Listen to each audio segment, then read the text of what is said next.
भारत और कनाडा के बीच विवाद की शुरुआत 9 और 10 सितंबर को नई दिल्ली में हुए G20 शिखर सम्मेलन के दौरान हुई। भारतीय प्रधानमंत्री नरेंद्र मोदी ने G20 समिट में Canadian prime minister Justin Trudeau के सामने कनाडा में बढ़ रही खालिस्तानी गतिविधियों का मामला उठाया।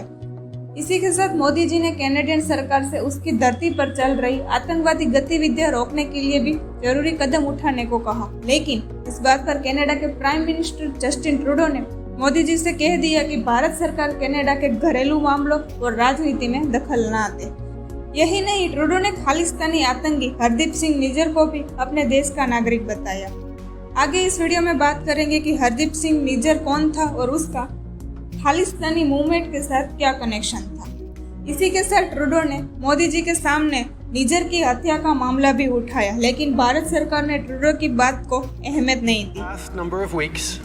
Canadian security agencies have been actively pursuing credible allegations of a potential link between agents of the government of India and the killing of a Canadian citizen, Hardeep Singh Nijjar. G20 शिखर सम्मेलन के बाद Canada पहुंचते ही Justin Trudeau ने वहां की संसद में बयान दिया कि हरदीप सिंह निज्जर कनाडा का नागरिक था और उसकी हत्या भारत सरकार ने करवाई है।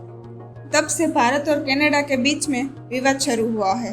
आगे बढ़ने से पहले हम ये समझते हैं कि खालिस्तानी क्या है और टेररिस्ट हरदीप सिंह निज्जर जिसकी कनाडा में हत्या हुई उसका खालिस्तान मूवमेंट के साथ क्या कनेक्शन था। खालिस्तान आंदोलन एक सांप्रदायिक और राजनीतिक मूवमेंट है जो पंजाब भारत की साइड में है उसमें चल रहा है। पंजाब में रहने वाले सिख धर्म के लोगों की कुछ कम्युनिटी अलग देश की मांग कर रहे हैं, यानी कि वो लोग भारत से अलग होकर अपना अलग से राष्ट्र बनाना चाहते हैं। खालिस्तान शब्द को अगर हम दो भाग में विभाजित करते हैं तो खालिस का मतलब होता है प्योर और स्थान का मतलब होता है कोई स्थान और देश। इन दो शब्दों से मिलकर बनता है प्योर देश, यानी कि साफ सुथरा देश। खालिस्तान के समर्थकों को खालिस्तानी कहते हैं। जिस तरह से पंजाब के सिख समुदाय के कुछ लोग अलग राज्य की मांग कर रहे हैं और उस राज्य का खालिस्तान नाम रखना चाहते हैं, और इस पूरे प्रोसेस में होने वाले आंदोलन को खालिस्तान मूवमेंट कहते हैं। खालिस्तान मूवमेंट के मूल की शुरुआत 20वीं सदी में हुई थी, जब भारत में ब्रिटिश साम्राज्य खत्म ही होने वाला था। 1940 में पहली बार इस शब्द का इस्तेमाल किया गया जब डॉक्टर वीर सिंह ने लाहौर घोषणा पत्र के जवाब में एक पैम्पलेट जारी किया था। 1947 के बाद बाहर से आने वाले प्रवासी सिखों की फाइनेंशियल मदद और पाकिस्तान की ISI के समर्थन के साथ खालिस्तान मूवमेंट पंजाब में बढ़ने लगा। इसके बाद 1980 के दशक तक ये आंदोलन अपनी चरम सीमा पर पहुंच गया, क्योंकि इस आंदोलन को नेतृत्व करने के लिए चरण सिंह और जगदीश सिंह आ गए थे। इसके बाद खालिस्तान राष्ट्रीय परिषद भी बनाया गया। इसके बाद पंजाब के कुछ युवाओं ने मिलकर एक दल खालसा नाम का संगठन तैयार किया, जिसके आतंकवादी को मारने के लिए अमृतसर के स्वर्ण मंदिर में साल 1984 में ऑपरेशन ब्लू स्टार चलाया गया। साल 1985 में खालिस्तान टाइगर फोर्स की एक मिलिटेंट ग्रुप की शुरुआत हुई। धीरे धीरे KTF की आतंकवादी प्रवृत्ति बढ़ती गई। इसके बाद KTF भारत के अलावा कई और देशों में जाकर भी आतंक फैलाने लगे।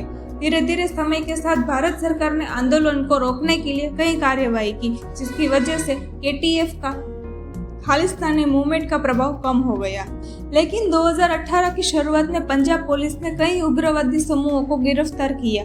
पंजाब के पूर्व मुख्यमंत्री अमरिंदर सिंह का दावा है कि हालिया चमरपत का पाकिस्तान की ISI, कनाडा, इटली और UK में खालिस्तानी को समर्थन कर रहे हैं। जस्टिन ट्रूडो जिस हरदीप सिंह निज्जर के समर्थन में बोल रहे हैं वो भारत के टॉप 40 टेररिस्ट में से एक था। वो KTF का प्रमुख भी रह चुका था। इस KTF के लोगों ने ही साल 1995 में पंजाब के तत्कालीन मुख्यमंत्री बेहुदा सिंह की हत्या की थी। KTF की पाकिस्तानी एजेंसी ISI आज तक समर्थन कर रही है। हरदीप सिंह निज्जर पंजाब के जालंधर जिले का रहने वाला था। इसके बाद 1992 में हरदीप सिंह निज्जर कनाडा चला गया। कनाडा जाकर निज्जर प्रतिबंधित खालिस्तान समर्थक संगठन सिख फॉर जस्टिस के साथ जुड़ गया। पंजाब में हिंसा और क्राइम से जुड़े कई किस्सों में निज्जर और उसके संगठन का नाम आता है। इसके बाद ही उसे वांटेड टेररिस्ट लिस्ट में शामिल किया गया। निज्जर पिछले कई वर्षों से कनाडा में बैठकर अपने आतंकी संगठन KTF को ऑपरेट कर रहा था। लेकिन हरदीप सिंह निज्जर की 18 जून 2023 को कनाडा में गोली मारकर हत्या कर दी गई। निज्जर को ब्रिटिश कोलंबिया के सरी स्थित गुरुद्वारा के पास 2 अज्ञात बंदूकधारियों ने गोली मारकर हत्या कर दी। NIA को मिले इनपुट के आधार पर बात सामने आई है कि निज्जर को किसी और ने नहीं बल्कि रिपुत बट मलिक के समर्थकों ने ही मारा है। ये दोनों खालिस्तानी संगठन की आपसी दुश्मनी का नतीजा था। लेकिन कनाडा के प्रधानमंत्री जस्टिन ट्रूडो ने भारत सरकार को हरदीप सिंह निज्जर की हत्या का कारण बताया।